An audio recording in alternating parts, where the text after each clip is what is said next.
ভাই 50 ডিগ্রি রৌদ্রের মধ্যে এই উট ঘুমাইতে পারবে, শুইতে পারবে মাটির সাথে ভাই, গড়াগড়ি করে ভাই, বালির সাথে ভাই। একদিন আমি দেখাবো ভাই।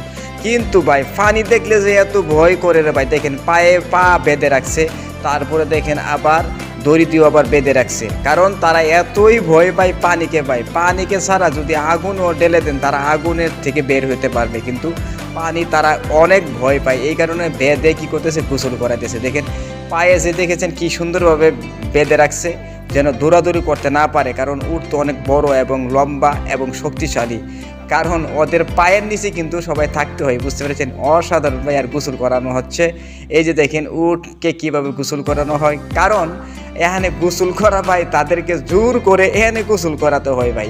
কারণ তারা ইচ্ছাকৃতভাবে পানি ব্যবহার করতে চায় না, এই কারণে তাদেরকে বেঁধে রেখে সুন্দরভাবে আমারা পাকিস্তানি ভাইরা যত্নশীল করছে। কারণ এইগুলো সম্পর্কে বেশি পাকিস্তানি ভাইরা, তারপরে সুদানি আছে, তারপরে বাঙালি ভাইরা এগুলো করে।